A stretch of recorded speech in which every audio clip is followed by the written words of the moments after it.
You're listening to the Optimal Performance Podcast.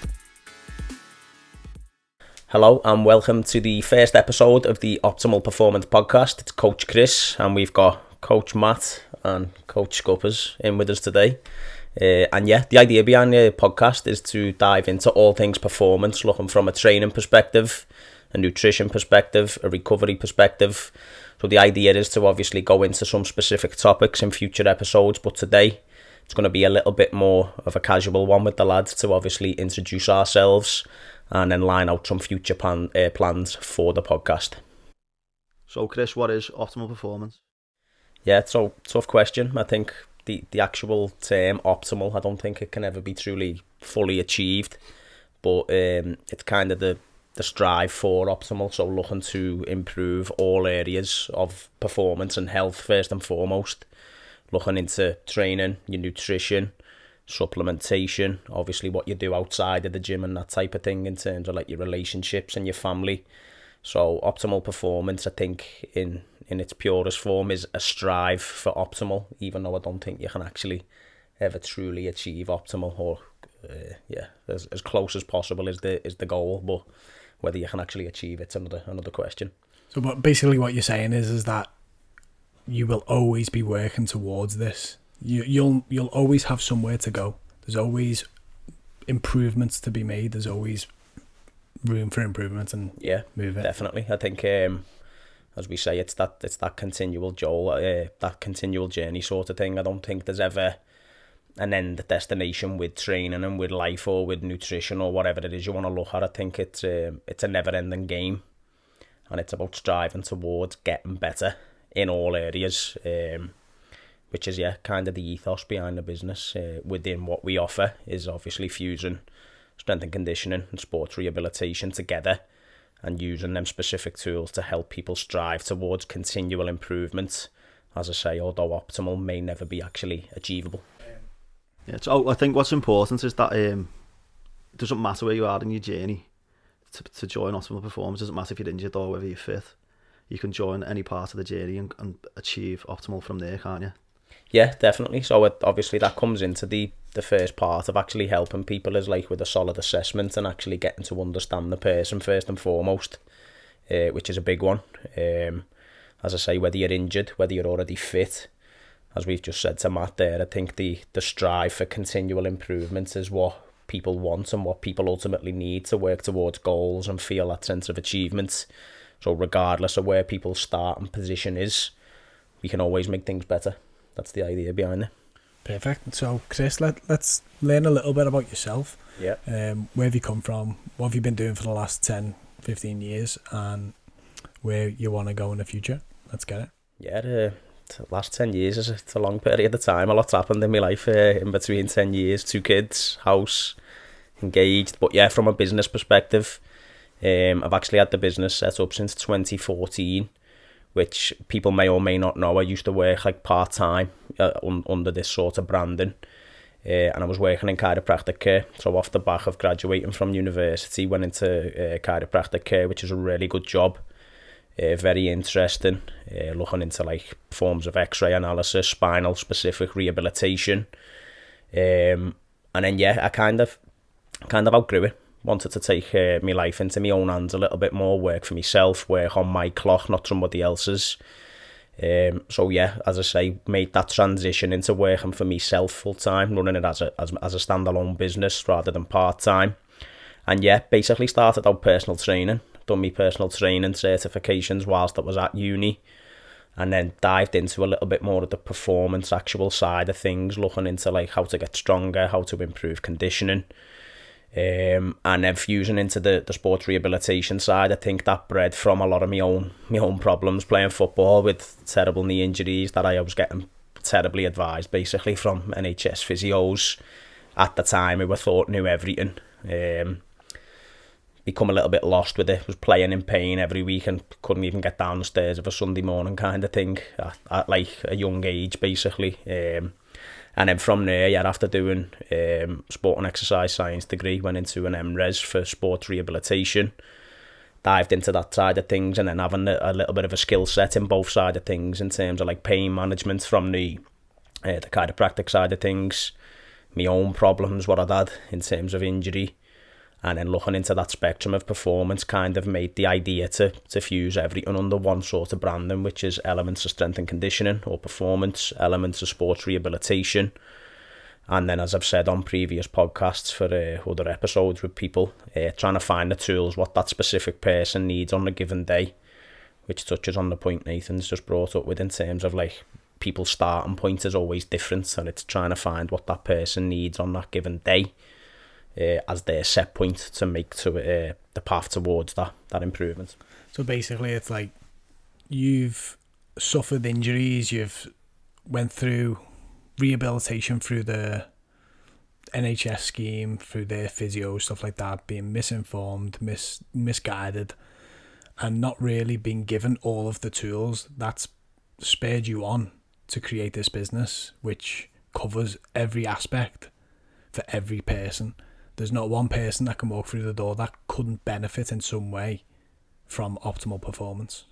Yeah, definitely. So as we said, it's about finding the tools for that person on the day. Always, I'd like to think that anybody I've ever worked with in person or in a remote setting will have had some form of benefit from working with myself, and now obviously bringing you two guys on board with you two guys as well. So yeah, it's the business is bred out of like what I have struggled with in the past in terms of pain, where you're touching on like NHS stuff and like the rehabilitation side of things. I think the actual standard of the physiotherapy industry is shocking, to be honest. Like I have people coming to me showing me what they receive off other physios, and as I say, I'm not a physio by any stretch of the imagination, but when you're handing out a generic piece of paper to a 22-year-old lad who wants to play top level football, and you're handing the same piece of paper over to a woman who walks for the paper and back every day, you got to question the quality and the integrity of what you're actually giving to people by giving somebody that. So it's definitely a little bit more personalised, and I'd like to think that we show that we actually care and get results for people by showing care rather than just generic information that people have been using for the last 30 years and they're giving it to people at two ends of the spectrum. So yeah, that's kind of a big ethos behind it, is to actually show integrity, show care, and then give people stuff with a backing of evidence what's actually shown to have worked in the past, and then make it adaptable based on people's starting or set points, as Nathan's touched on, and then where they're at in that journey, whether it's pain or they're already strong and fit and they might need a little bit of something else. It's about finding what that person needs on the day, rather than pigeonholing them into banded exercises or stretches and just handing them a sheet of paper and telling them that'll fix everything kind of thing. So yeah, that's it. It's not just a dig at physios. There's every single part of the industry. If you go towards, say, sports therapist, a physio, a chiropractor, you will get people that focus solely on that aspect of rehabilitation and think that that's it, that's all they need. Obviously what we're trying to do is say that, well, there's parts of physio that you need, there's parts of sports therapy that you need, there's parts of chiropractic that you need. Everything can be used to create the optimal body, the optimal performing body, and that's again going back onto what the company's called and the ethos of the company. 100%. As we say, it's about packaging them tools, what they do need, together. Some people may benefit from like hands-on type work, some people might benefit from just following something at home, but regardless of what we give to people, it's going to be bred from a place of care and quality, which is the main thing in terms of helping people get from A to B, whether it's pain to pain relief, or whether it's putting your socks on of a morning, whether it's running a marathon, whether it's hitting PBs in the gym in terms of weightlifting. We like to give people the tools, what they actually need, and educate them on what they actually need for the long term, as opposed to something that's quick fix sort of format, but you don't actually get an attainable result. Brilliant. Yeah, so I think the key thing, what you've just touched on there, is educating people. Yeah. Like when you go to your NHS physios, you go to your doctors and stuff like that, there's very little education going on there. No one really talks about the problems, the issues, what is wrong. Oh, you've got a sore knee. Oh yeah, you've done a ligament in. No one actually informs people what ligament it is, what does it do. it's almost like that you don't need to know it. Yeah. Whereas if people understood and people did get educated in that, people could understand what impacts that can have on their life. And then obviously, if you educate people, they'll know why you're giving them certain routines to do, or why they're not performing to the level of what they could perform. If they're not lifting right, if they're not hinging right from the hips, that'll impact your performance. But if you just tell people that they're not performing, what kind of reaction are you going to get from that? You're not going to get a positive one. You're just going to get a negative reaction.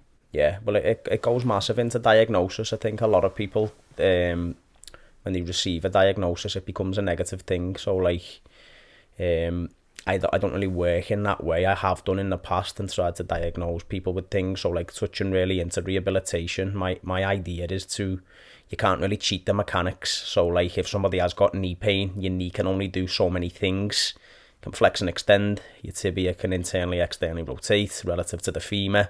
So it's about improving function. If they're in position A and they might not be able to flex the knee, you want to bring that back to that person's body, because that's what the joint is there to do. So, like, forgetting about training or running, your body will only be able to do so many things in terms of, like, a joint specific problem or a ligament specific problem. So bringing back function to that area is going to be key. As we say, performance for somebody might be unable to get out of bed. Somebody else, it might be to run a marathon. It's like people come in with different problems and different set points, and it's about finding what that person needs on the day relative to, obviously, the rehabilitation side, as we're talking about. And then I think, obviously, with bringing Nathan on board, who's obviously going through degree sort of education based stuff at the minute, who's like big on the literature and the research, switching over into the strength and conditioning side of things, which obviously is Nathan's forte. I think it's going to be massive, and it gives us an opportunity to fuse elements of everything back into people's set points to obviously make sure that they get from A to B in terms of if it's pain to pain relief or if it's pain to performance. It comes back to that continual strive to go further again, doesn't it? So, yeah, well, what do we feel as though is going on a university level at the minute for Nathan? You know yourself what it's like. It's hectic, innit? Chaos. Yeah. So, but yeah, I love it. I loved it. So learning so much all the time. So it's like you said, like you're touching on the research and the literature. It's the ability to take on that information, but then apply it in the real world. Because some of it it just can't be done in the real world. Yeah. It's not like attainable, or it just wouldn't work. Yeah. So yeah, I think that's a big one. I think obviously with like research and literature and that type of thing, I think you can lose a lot of people with it in terms of boring them to tears with what you know. But as you said, application in the real world is probably the biggest thing in terms of getting people from A to B, as we've touched on. And then the other thing is just having that like background knowledge where if a client was to be interested and ask you a little bit more or prod a little bit more, that you actually can articulate the reason why you're doing something. As we know with socials and stuff now, you see a lot of mindless type of training decisions and like people doing some crazy stuff in terms of like what they're actually doing. No structure to the training programs, and I see it a lot where people's training volumes through the roof, costs them pain. They usually come into me, and then you're trying to re-educate from there about like how to make things better. So having that backing in terms of like actual scientific research and like understanding and underpinning of why you're doing something is key. And then, as you said, always coming back to being able to deliver that in a real world setting is the biggest thing in terms of a coach. Is can you actually get the message across, get buy-in, and deliver that with quality and care, as we touched on a little bit earlier as well. So now that we know Nathan is coming on as the strength and conditioning expert and literature expert and the scientific guy, so let's hear a little bit about you. Like, where did you come from? What have you done? Obviously, where did Nathan hail? It's a bit of a mad story, really. It's been a bit of a long one. As a kid, I grew up playing rugby league. So I was obviously exposed as a kid to physiotherapists, S&C coaches, nutritionists, and that's kind of where like me, what's the word? Me desire spark from to kind of get in the fitness industry at some point in my career. From there, I left, stopped playing rugby. I joined the army. I served 6 years in the army, And then I got injured, funnily enough, and then I ended up doing like a 3-week intensive rehab course on my shoulder. And that's where like I kind of started to get an interest in rehabilitation then. And that's when obviously when I met Chris a few years later, I liked the idea of fusing both S&C and rehabilitation together. So for me, that was like a no-brainer when obviously I got the opportunity to come on board and work with Chris. But going back, yeah, obviously I've potted about from job to job. I've been a taxi driver, I've worked in Tesco one night, stacking shelves, and I just didn't know what to do with myself. And I just thought, what is it that I love? What is it that I want to do? And I thought, I've got a decent knowledge in sports and health and fitness because I've always been interested in it, I've always read. And then I just thought, you know what, I'm going to go to uni. So I just had a quick look online, thought, what can I do? I had a look at some of the degrees and I thought sports and exercise science. And I thought, oh, do you know what, that's right up my street, that. So just, from there, it was just tunnel vision. I was going to go for it. And then during that time, in the lockdown, I started to run. And obviously I didn't really know what I was doing. Didn't know anything about periodising. I said, how do you say it? Period. You tell me, you're the literature. You know, like programming, running properly. Yes. So I ended up with an injury, and that's how I ended up meeting Chris. So I messaged Chris on Instagram. I was like, oh, my calf's gone. Yeah. Where's it gone? Coming injured, as I've just said, making poor training decisions and maybe no thought behind it. So yeah, that's how we originally met in terms of Nathan coming in. So I just sent him a quick message. He was like, listen, he was like, yeah, come down, get me in. And then basically he did the thing what he was saying before. He doesn't diagnose you. I had already diagnosed myself before I went. I was like, that's it, I've got to... Being a literature guy, you've researched this is before all of that. But I did have a little research. I was like, oh, that's it, I've got a grade 2 calf strain here. I'm done, I'm goosed. And I went in to see Chris, and I wanted him to tell me that because I was looking for almost the clarity that's what I've got. And almost like I've got a bad injury, and now he's telling me that I'm justified in being in pain. And then like he did an assessment on me. He was like, what it is you've got cerebral hip mobility. You don't move well, and I still don't, to be fair. So he gave me a lot of exercises and stuff, and set me up. It was ankle mobility, actually. Yeah, it was ankle mobility and hip mobility. So yeah, went home and started to crack on with that, and it started to get better and improve, and then started to train again. And then shortly after that, because we had a conversation, didn't we, in the gym, that he was saying, I was asking, basically quizzing Chris, because I walked into the gym and I was like, oh my God, this is what I want to do. Yeah. I want to be Chris in 5, 6 years. I want to be Chris. I've got no, I look up to Chris. That's what I want. I want to be. Shall me and the camera go and leave you two to it, yeah. And that's, so for me, it was like, oh, do you know, that's what I want to do. So I went to uni, and I'm in my second year now. And then, luckily enough, Chris offered me the opportunity to come on board, and it's like, just been loving it ever since. Just like, I'm really passionate about strength and conditioning, and I know I read, like you said, you call me the science guy. I do a lot of reading and a lot of research and all that, but sometimes I go down a bit of a rabbit hole, and I probably go a bit too much in depth. But on the back of that, a lot of the stuff that you put out there, a lot of the stuff that you inform people of, is all based on analysis and stuff like that. Just have a little speak about that. So I always look at like the highest level of research. So if you're trying to back up a point that you've made, you're actively seeking evidence to back up your point, which is like research bias. So I'll just go with what the majority of the research says. So we look at like systematic reviews, meta-analysis, stuff like that. One of the reasons I wanted to go to uni was, instead of going down the level 3 PT route, and it's not to knock any level 3 PTs. Well, actually it is, because lots of them are shite, and they are the crabs. Correct. So I was like, I don't want to be another one of them. Because you can go to a level 3 PT or an instructor and ask them, and they can give you an answer, but they don't know why. Where I've always been a bit more like, I'm doing this because of this. I want to know the science behind it. I want to know why. I want to know what the research is.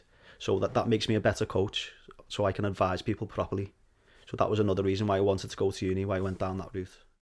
Definitely, yeah. And you wanted it's almost like if you're confident in what you're saying, then at least then the people that you're talking to will be confident in that's the right thing as well. Whereas if you're just sold, right, this exercise is for this, how can you have confidence in that being the right route to take? Whereas what you're doing is you're going through university to study the analysis and find out why, and it's that backing, isn't it, that makes it a little bit more whole, a full-rounded experience rather than just somebody saying do a pull-up, do a squat. Yeah, what I've learned most, like, the uni's been great for learning underpinning theory and then learning how to interpret and do your own research. But I've learned so much by just being in the gym with Chris, learning how to program properly, how to implement the science that I'm learning and put that into the real world, because not everything works. So it's been great to get more input from Chris, and I've learned so, like, over the last summer, the summer just passed, I've learned that I think I had 4 months off from uni, and I learned so much just by speaking to Chris, watching Chris, and then obviously he got me in touch with guys like Tommy, and I'd learned loads from him as well. So it's been like, just to be exposed to them sort of people, it's definitely going to make me a better coach. I think it's like the old the cream rises kind of thing, and if you're delivering quality, as it touches on the point I made earlier, which is a big reason why I got in touch with Nathan, because the first time we met, I actually, like, sort of in the back of my mind said, if I was ever to create a bit more of a team and, like, not do everything myself, because I could tell, like, the type of guy Nathan was, like, in terms of he was into, like, delivering quality and looking into the reason behind why you do things. I actually said, as soon as he had his assessment, I thought if I was ever to branch out, I'll reach out to Nathan, because I think he'd be the type of coach that I'd like to work with, kind of thing. So yeah, it comes back to that, like, we obviously we're in the social media era, aren't we, in terms of, like, what people say is gospel. People will come up talking about mental health, and people, if people are listening to that person, they just take it as gospel regardless of what the topic is. When you do that, but then you can actually back it up with why, that's where you push yourself higher up the chain in terms of what you actually deliver. If you're just coming out with chaos, or you don't know how to program, or you're just throwing stuff at people with no understanding of why you're doing it, you can only take somebody so far before they don't know what's happening. So, like, do you assess people? Do you give people specific targets? Are you testing? Are you giving them anything to show that they're gauging progress? As I said, when I first met Nathan, I knew he was of that mindset to think that way, which is why, as I say, in the back of my mind, I was thinking if I ever built a bit more of a team, he's the type of lad I would definitely like to have on board. So yeah, if you do want to leave the room, and just leave us to it. No, but that's it. That's great. It's the fact of coming together with the knowledge of how people work and how you can implement things into day-to-day life, as Nathan said, backing that with relevant and new findings in analysis and meta-analysis and stuff like that. It basically just, as you said, it pushes you to the top. People can relay any message. Somebody can talk to me about some topic that I don't know, and I can relay that message. I don't understand why, and I may interpret it wrong. And this is where I think when you're talking about social media, that's where a lot of people get misinterpreted. Yeah, well, everything gets watered down. The message gets watered down, and the actual reasons why aren't there anymore. It's just the words coming out of people's mouths, and it can be applied in the wrong manner. And that's when people get injured, do the wrong things, don't get the results that they're looking for. I think the problem with, like, the fitness industry now is because it's so packed. People are always trying to come up with new ideas, new exercises, new ways of just to stand out, really, and make a stupid video on social media. But the thing is, it just goes back to basics. If you do the basics well, it'll take you a long way. So you can literally just pick 7 exercises, and as long as you're performing them well for the rest of your life, that's all you'll need, really.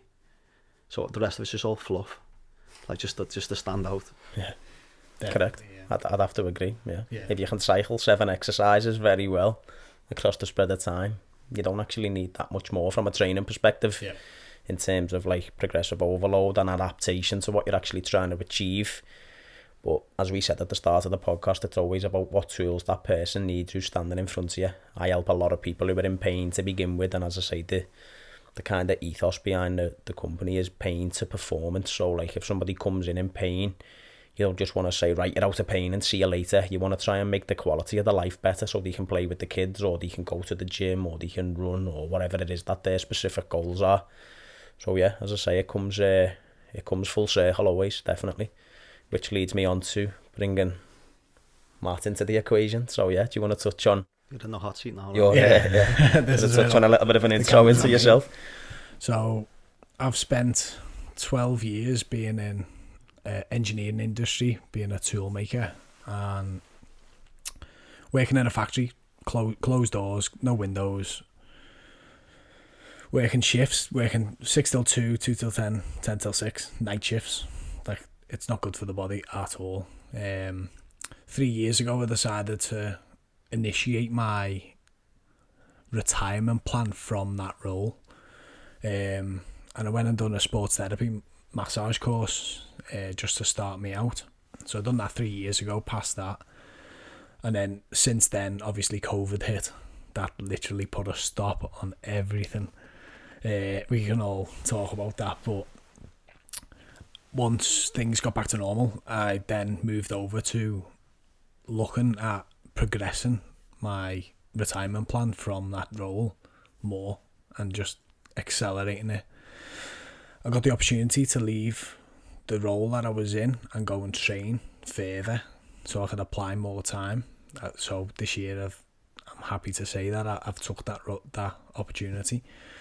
On the back of that, I'm now midway through my level 5 in sports therapy and mobilization and rehabilitation. So what that touches on is it's not so much sports massage anymore. It's taking it to the next level, the level that you're at now, Chris.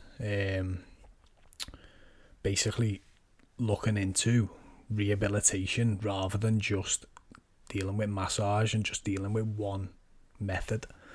Can I just butt in there, Matt? Of course you can, mate. How'd you go from working shifts in like an engineer for 12 years to sports therapy? So for me, from the outset, I've always been involved with sport, so it was kind of a natural progression for me. But from the outside looking in, it looks like a crazy career switch. Yeah, so my career was never my passion. My career was always just a career. So I've worked for the 12 years I was there. Don't get me wrong, I enjoyed my time there. I enjoyed the people that I worked with and stuff like that. But my passion was always sport and helping people. So spent a lot of years playing footy with Chris. After that, recreational activities, couldn't say that word then. I was doing a lot of hiking, doing the Three Peaks challenges, going and climbing a mountain in Morocco. It's a bit of mountain biking as well, don't you? Do a little bit of mountain biking as well. Not much anymore, but yeah, it's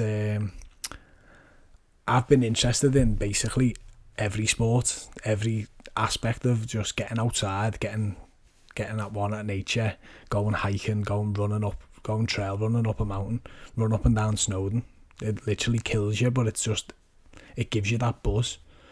But then the side of me that likes to help people, I wanted to feed that as well.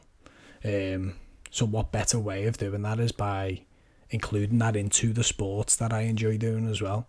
So everyone that's doing the sports that I've tried that, I've got a little bit of knowledge there on what the body's going to be going through in those sports.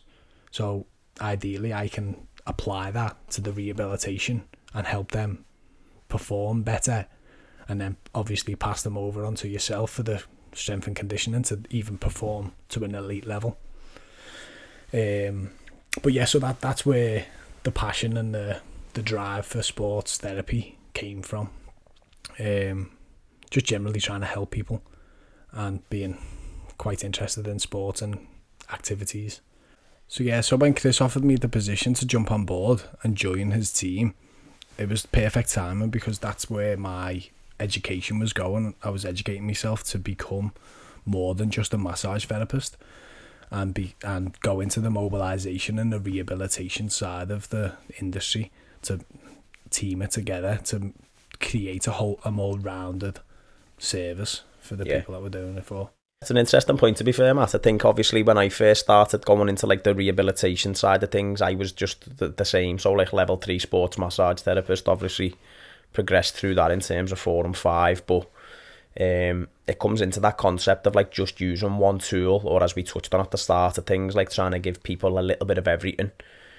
Sometimes people will need more of a specific thing, so like massage or manipulation or mobility or stretching or whatever it is, but it's about hybriding it together in a package.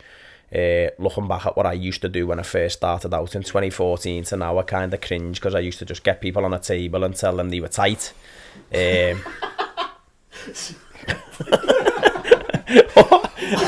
What?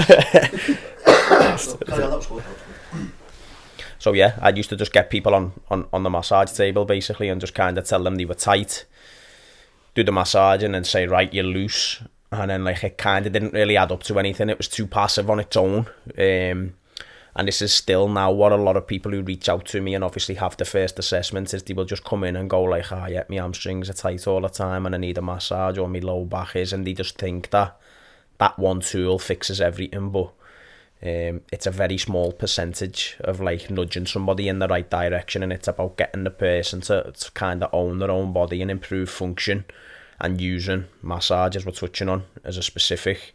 So yeah, sports massage or massage therapy is a lot different to rehabilitation. Strength and conditioning is the end part of rehabilitation. So we use something called graded exposure, where you're trying to like obviously assess where somebody's starting point is, improve mobility, movement quality, and then basically transitioning in towards S&C, so rehabilitation and strength and conditioning. People think they're quite like separate entities, but they're not. Like, it's strength and conditioning is the end phase of a rehabilitation journey, especially when you've got like an athlete in or somebody who's trying to return to sport. The sessions should be coming away from the table and you should have somebody training. So rehabilitation at the end looks exactly the way performance and training does. So like, I think people think they get pigeonholed and say like, yeah, you're just tight and you just need massage. I've helped a lot of people who come in and they've been seeing somebody for 2 years who's been massaging and telling them they've got a tight IT band for knee pain. And then what you might do is you might pull away from massage completely because that hasn't been working for them, and you might give them some simple tools and you might find that the pain cleans up. So you've got to use graded exposure within rehabilitation. And as we say, the idea from like the pain to performance side of things is that strength and conditioning and training comes in at the end of rehabilitation. So like when you've took somebody from A to B in terms of pain to performance, at the end, before like you sort of kind of discharge them, if you want to call it that, they should be training. Like, so everything that you're doing with them should be a training style session, not just using we're going to do low level massage or low level stretching. It's got to go in towards the high level stuff, what like sport looks like kind of thing. So yeah, that's a big one in terms of your journey from just massage into the level 5 stuff now, which would be a big help in terms of helping people moving forward. And that's it. Like, obviously you're saying that when you look back and you go, I cringe a little bit from what I used to do.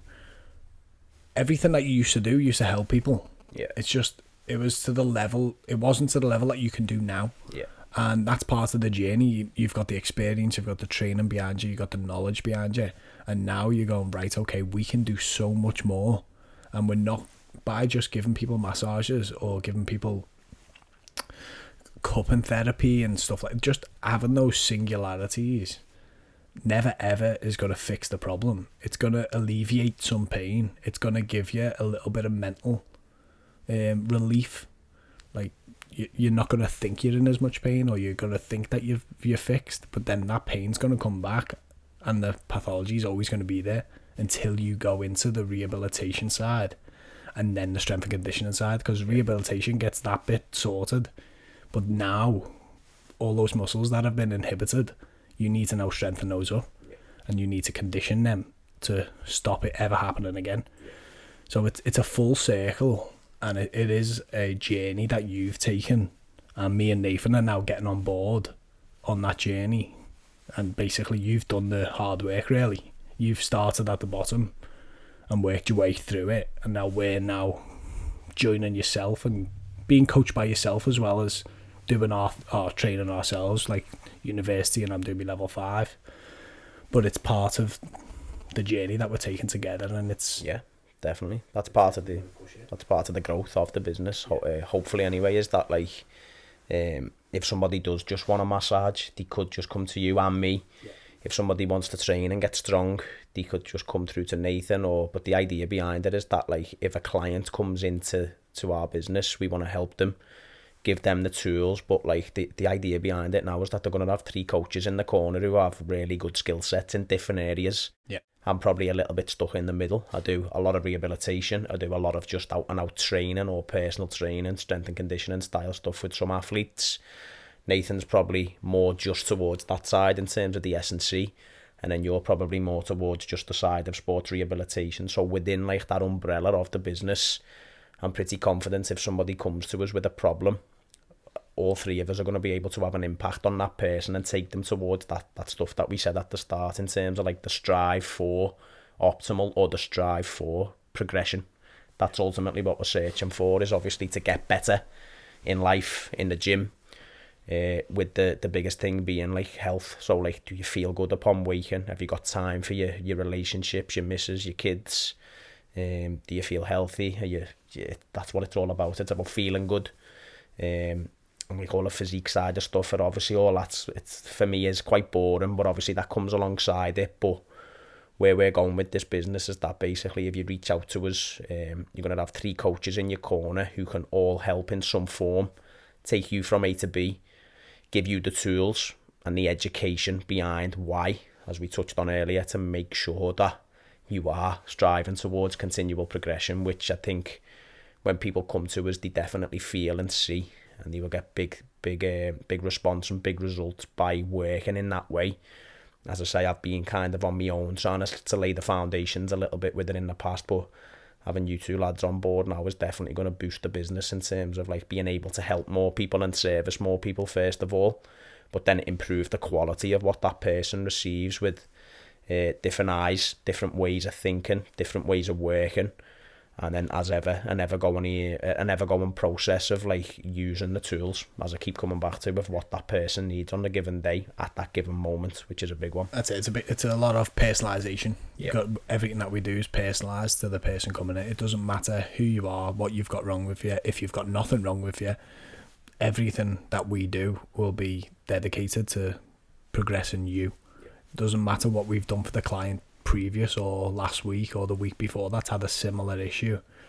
Doesn't matter, like it will be dedicated to you, and that's it's a unique rehab program, strength and conditioning program.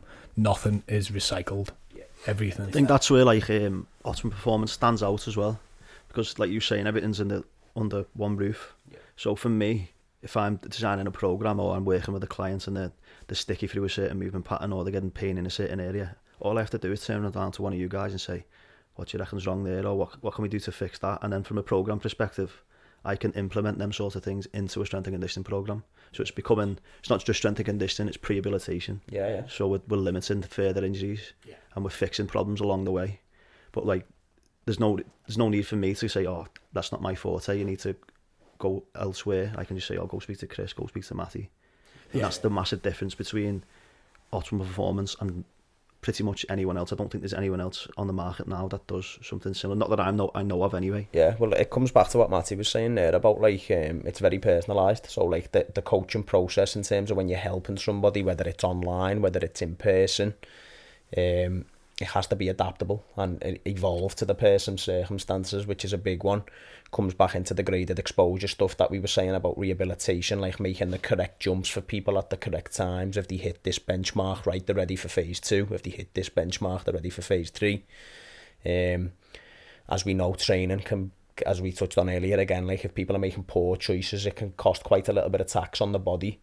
It's not whether you pay or not, it's how much tax you pay for them given decisions that you make during your training or during your life.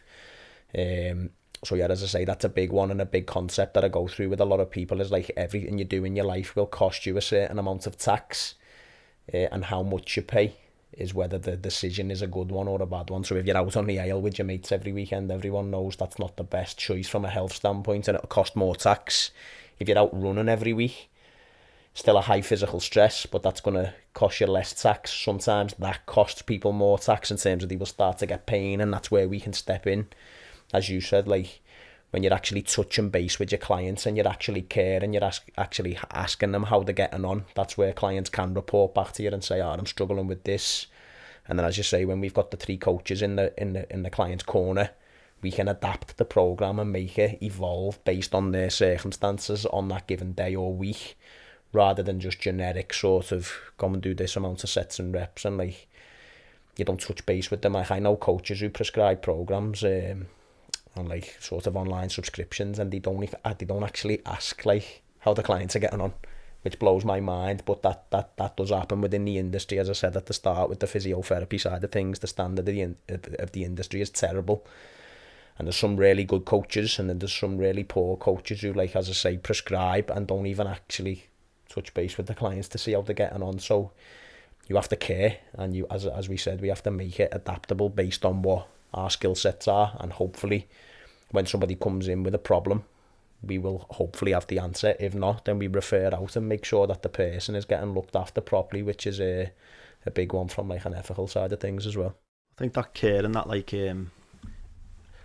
personal approach comes in from day one as well. Like I know you, and when you've spoke to me or asked me to meet up, or Matty or the clients, the first thing you do is like, let's go for a coffee. And it's personal straight away. Then it's not like it's done over the phone or voice note or just over on the everything's on the laptop. It's let's meet, let's see if we're a good fit for each other before we start to implement what we're doing. That side of coaching is because obviously like the online coaching side of things has boomed, but like the way we're trying to deliver the service now is, even if you're like a predominant online client in terms of like most of your programming is done online, we're still trying to give people in-person contact and give people like the opportunity to come in for recovery with Matt and myself, and the opportunity to go through like technique analysis with yourself, obviously out and out strength and conditioning style training. So even like the running club we put on a Sunday, that's available for online clients. Yeah, so they're still getting that contact time, and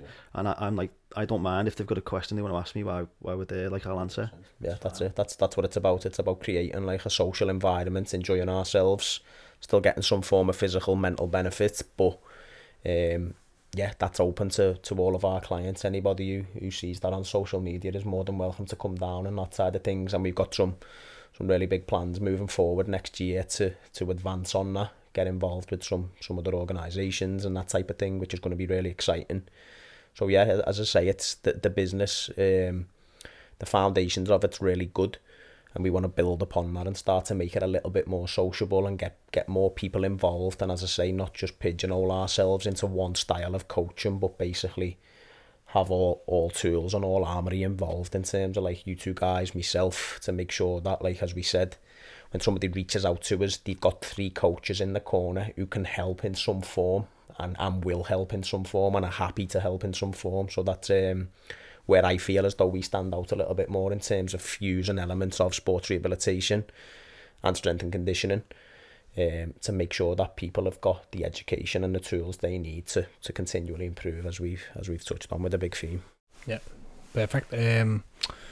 So that pretty much wraps up this episode of the Optimal Performance Podcast. Just to finish off, what we're going to go through is just got to go through a couple of questions that you guys have had. We reached out, we got quite a few questions, to be fair, quite a good feedback. Chris has got them on his phone there, so he's just going to go through them, and then we're going to answer them as best we can. If they're a bit long, what we'll do is we'll answer to an extent, but then what we'll do is we'll dedicate a podcast to it if it's enough of a question to warrant it. Yeah, definitely. So we're going to start with Geordie, who we caught up with on the half marathon the other week, which was, his question was, are Oreo hot chocolates the best pre-workout for a half marathon? So my answer to that would be, is obviously from a physical side of things, definitely not. But to be fair, he did do 3 laps, not 4. So he actually didn't complete a half marathon. So to be honest, Geordie, I think we need to... It's probably good for 10 miles then. Yeah, that's it, 10 miles. But then when you're cutting off at that point, it's probably not the best thing. So yeah, we might have to get him out and do a full one to test whether an Oreo hot chocolate is the best, and actually see if he can get the full half marathon in his legs. What do you think? Maybe we can do a podcast on the road. Yeah. Yeah, maybe we'll run and do one. Yeah, that'd be like, in terms of like the science and all joking aside, I know there's all like people say, oh, you need to take this, you can't take that, or you shouldn't eat this, you shouldn't eat that. If it works for you, it works for you. So if he's happy on an Oreo hot chocolate, have an Oreo hot chocolate. That's it, 100%. I think people can go crazy with the the nutrition side, but people's digestive systems are different. People run on different fuel, as we know. Some people just run on coffee, like yourself. Bagels, but yeah, I'm not far off, to be fair. Don't even have time to eat most of the time. But croissants. Yeah, that's the dream combo. But yeah, that's Geordie's. The second question was, what are my thoughts on intermittent or water-based fasting? So first of all, out of the two, I've never tried like a complete water fast. I've never done one. I've done a 24-hour like out and out fast, but I wouldn't really call that a water fast to the extent where you would. Yeah, drain. Yeah. Yeah, like I'm not draining the tank, just drinking water. But thoughts on intermittent fasting, really good tool. Yeah. It's not magic. It's not like something that's gonna create more. I think the question is bred from like a fat loss perspective, which is more often than not is. I know there's a lot of physiological benefits to it in terms of like digestion and all that type of stuff, but out and out thoughts on it is when I've used intermittent fasting in the past as a tool to pull myself into a deficit in the lead up to holidays and stuff where you're looking to get a bit leaner, is it's a really good tool. I personally don't find it difficult at all. I think it's a really good tool to shift just your eating window down shorter. It really helps with obviously like late night cravings and that type of thing if you have a big feed late on and then obviously you start your fast again. But I think it's a really good tool in short. What do you think? It's exactly that, isn't it? It's a tool. Yeah. It's like if I've read a lot of papers on intermittent fasting, and in terms of fat loss and weight loss, as long as calories are met, the outcome's always the same. So if it works for you and you like it, then you use it. Like I use it myself. I quite like it as a tool as well. But it is just a tool. Yeah. So don't fall into the trap of thinking it's superior to anything else, because it isn't. Yeah, that's it. So like on a daily basis, I operate the 12 till 8 intermittent fasting. Obviously, I don't stick to it strict. If I'm going out or if I'm having a late tea, that's fine. But by that I mean, in the morning I won't have any food until around 12 o'clock. I'm not sat there waiting for 12 o'clock. It's just around 12 o'clock. That's when I'll start eating, and around 8 o'clock I'll try and stop eating. Basically, it's not. I don't use that technique or that tool as the fat loss. I use it as an excuse not to snack. If I only have the 8 hours in the day to eat, then I've got less time to snack.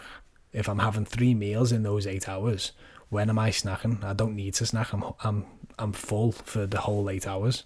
I eat, and then when I'm hungry, I'm having another meal. So that's where I use it as a tool to limit my snacking and to have a healthier diet. But I think in terms of like body recomp, or if you're trying to put on lean tissue, it's going to have an adverse effect, because you do need to hit a certain amount of protein a day, and ideally you do want it to be spread out a little bit.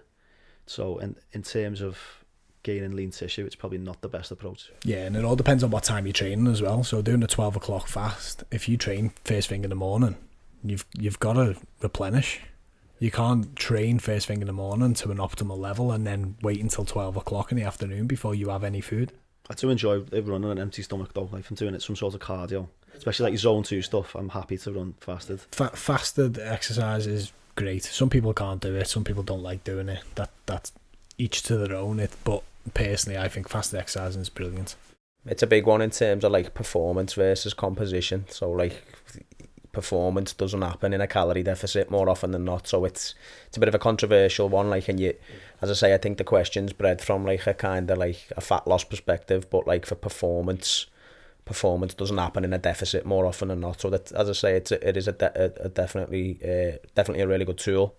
To be honest, we could probably do a full episode on intermittent fasting. Yeah, we will do. To be fair, we'll do all different types of fasting. Yeah, we could.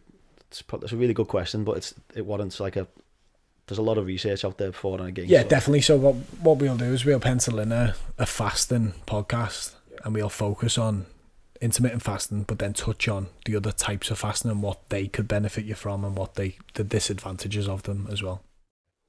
So yeah, next question was from Jack about disc herniation recovery and wanting to avoid surgery at all costs. So Jack's somebody I've helped personally with this. So yeah, this is a very difficult one in terms of assessing somebody. As we said earlier on in the podcast, like it's very case independent or very specific to that person. Quickest, easiest way I could look at this is to look into mobilising the the vertebrae around the neck, which obviously looks into the skeletal system. Trying to get the muscular system around that to relax. And then the big one in terms of where people will feel sensation is obviously the nervous system. So the nervous system is going to be communicating to the brain constantly. The brain is going to be piecing or feeding in that pain or them symptoms or that feedback into that given area. So yeah, I'd try and obviously look into creating movement in and around the vertebrae to take pressure off the disc. Look into relaxing the muscular stuff around it and making the muscular stuff around it robust so you can generate force from there and absorb force from there. And then trying to do things that can help your nervous system relax. So quality sleep, quality nutrition, quality supplementation. It's a very long-winded one. That could be a podcast in itself as well also. I think that could be a series of podcasts in itself. Yeah. Next question was like dealing with the mental block of getting into a routine. How do you get out of that mindset? So with routine, I think obviously a big one is habit stacking. That's a big one in terms of like obviously people will have, I'm sure people are listening will have read Atomic Habits by James Clear. Really good book. If you haven't read that, I'd recommend it. Dealing with a mental block. So I think the best thing you can do is just start, and which sounds really obvious and easy, which obviously isn't that easy if you have got a mental block, but not searching for perfection. So I think a lot of people from the outset, if they're looking to generate momentum, obviously coming into the new year here, people will start to go, right, I need to train 6 times a week. I need to make sure that I don't eat bread. I need to make sure that I don't eat sweets. It's like you can put too much pressure and expectation on yourself. Whereas if you start small and say, right, I'm going to drink 500 mils of water upon waking. I'm going to make my bed as soon as I get up. I'm going to get a shower. I'm going to come down and eat a decent meal. And then I'm going to commit to two training sessions this week. It's achievable. When that becomes achievable and repeatable, that's when you can layer on a little bit more further down the track. So like a mental block of getting into a routine, I think you need to set yourself small, daily, non-negotiables, what you're going to commit to, or this is the way I would do it personally, based around small, simple habits, what are repeatable and achievable daily. So like if I said to you, could you drink 500 mils of water upon waking each morning, make your bed, get a shower, and then set yourself a target of 2 training sessions this week, and somebody says yes, make them do it, and then build momentum from that point. That's how I would sort of deal with a mental block of building routine, is to look at habit development, habit stacking, and make sure that the early stage habits are pretty easy to achieve and they're repeatable. Yeah, that's it. You've got to get the first either 1 or 2 ticks on your sheet early in the day. Yeah. You have to get easy ones ticked off. So whether it be, as you said, make the bed, get up, make the bed. It takes you 2 seconds. It's not hard. Get up, make the bed. Get up, do your teeth. Like stuff like that. Just get those ticks on your sheet. Yeah. If you're writing them down, if you're making notes of them, if you're logging them, get those 2 ticks on the sheet first. Make them something that you do already, and then what it'll do is it'll spur you on to tick the rest of the sheet. Yeah, definitely. Start your day with momentum. Yeah. And then, start it with positive. Don't start it with a negative. Oh, I've got to do this, or I've got to do that. Start it with something that you do already. Yeah.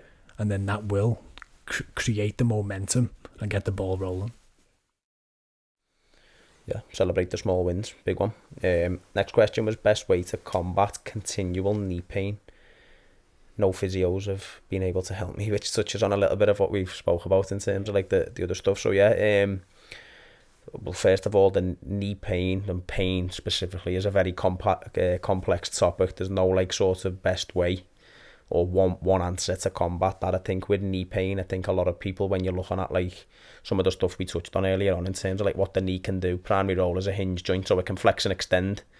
But we know life doesn't happen in straight lines. So like people who play sport and they're playing football and they're twisting and turning, or like tennis or whatever the other sports, rugby is Nathan's background. It could be anything. It could be walking down the street, could be walking the dogs on uneven ground. Your knee's going to twist, your knee's going to turn. Yeah, that's it, definitely. So my short answer to that would be to come in and get assessed by one of us. Shameless plug, but yeah, it's a tough one. Pain is so complex, as we touched on with the nervous system. You're trying to convince the nervous system that you can safely load that knee to the point where it's not feeding pain into the area and bringing back function to the joint and the soft tissue stuff around it, as we touched on earlier. Thing is, as well, as without an assessment, as we've touched on earlier, we personalise every treatment that we do. Yeah.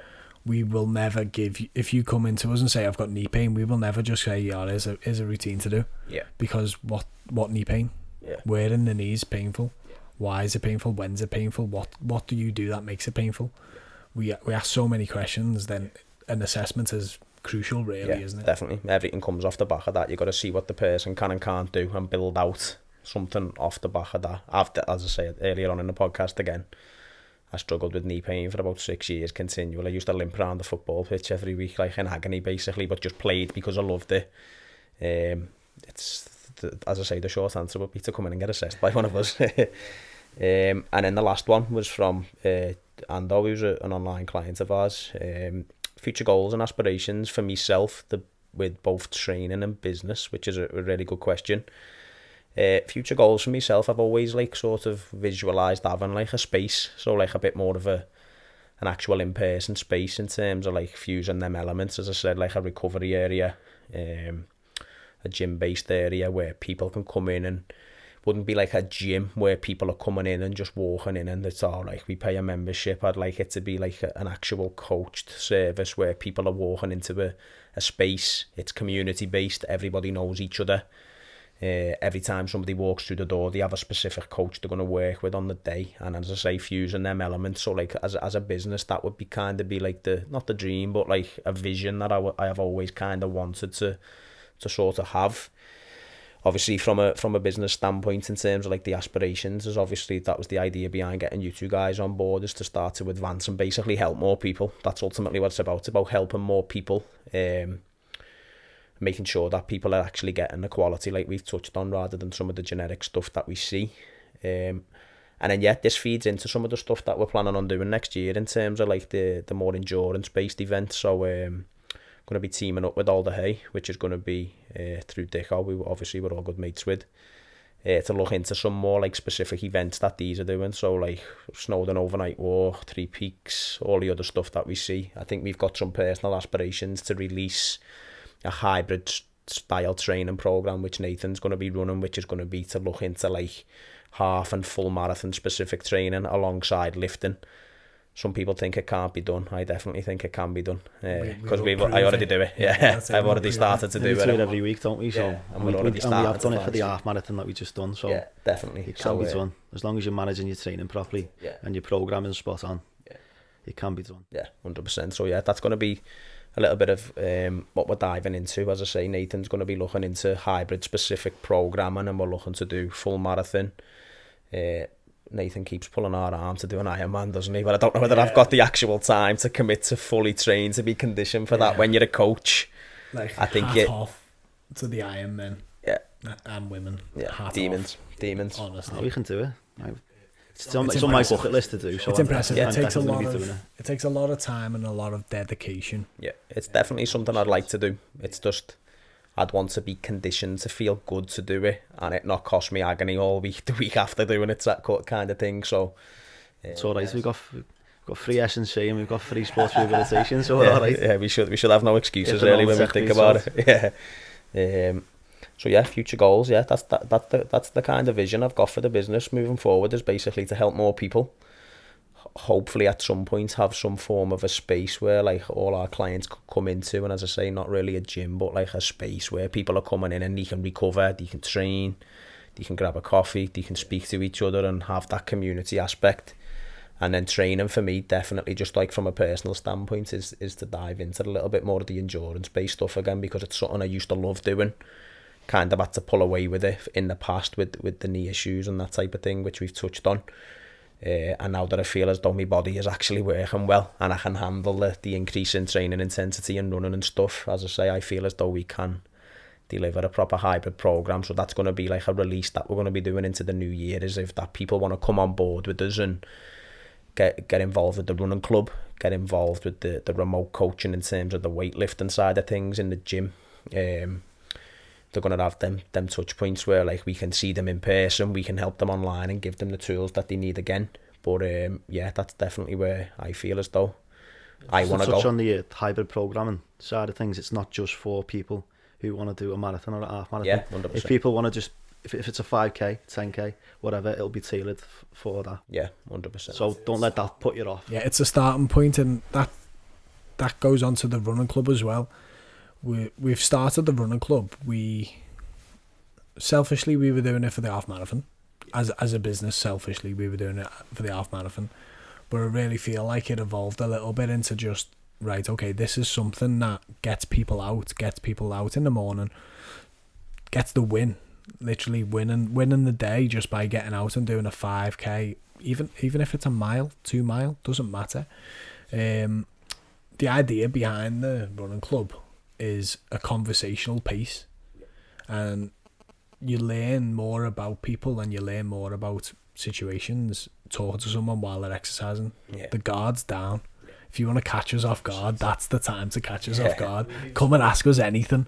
We've even spoke afterwards about like how much it's made us feel better in ourselves. Like maybe I had a stressful week or whatever, and like your head's up your arse a little bit, but and we go for the coffee afterwards. We have a croissant, we have a little laugh, don't we? We take the piss out of each other. Then afterwards you're like, oh, do you know what? I needed that. That was great. It's a release, and if we need that, then other people need it. Everybody needs releases, and if we benefit from it, meanwhile, if we can help other people as well by training, giving them information, but then just being mates, just having a laugh, just being friendly. 3 normal lads, aren't we? Just that's it. Everyone wins, brings that community aspect to the coaching side of things. Again, it's not just about coaching, it's about being normal, having a laugh, going out for a run, having a coffee and a croissant. It's it sounds casual, but it's people feel good off it, and if you make people feel good, people will return and stay, which is the main thing in terms of helping people for the long term. It's creating that business that's turning into a community, and I think that's what you were touching on with getting the place where you've got rehab, you've got training, you've got everything involved. It's creating a community rather than a business then. And it's the community that thrive from it. So it's everybody else that will get that, and we'll win as well. Everyone definitely wins then, because we don't know everything. There'll be people in that community that can help other people in different aspects of their lives. So within our lives, we've got Adam Dicko, who's part of Older A charity. He could be able to touch on to other people. Like, come the running club, Dicko will come every now and then, whenever he's got the time. Ask Dicko questions. We're all there to talk. We're all there to be a community. Yeah, definitely. 100% agree. So yeah, that's pretty much all the questions, isn't That's it? it for today, I think, before we finish, I'd just like to give a big shout out to Egg. He turned up every week, and he inspires me. Like, that sort of person inspires me. He comes up every week. He grafts, doesn't he? Like, if he's not super fit, he's not super strong, but he'll come and gives it all, and that's what makes me want to train. So big shout out to you, Egg, for turning up every week. Yeah, 100%. It's heroic, to be fair. As I say, it touches on that point in terms of the Q&A of like sort of what you do when you've got a mental block. It's like, just turn up and have a go. You don't have to be the fittest in the room or the strongest in the room. I'm definitely not that. I'm not elite level at anything. I'm pretty okay at most things. I'm not top end at anything, but I have a go. And as Nathan's saying there, people like Egg who turn up weekly and have a go, they always feel better, and that's what it's about. In the future, he'll walk into the room and he will be one of the fittest. He will be. Because 100%, he'll turn up every week and put it in. He's probably mentally the most strong person. That 100%. Is it part of the community? And a funny guy as well. yeah, very funny. So yeah, that's a good way to round so off. We'll dedicate this podcast to Egg. Episode 1, let's have it. Yeah, flying. Happy days. Catch us in the next one. Thanks for watching. Nice one.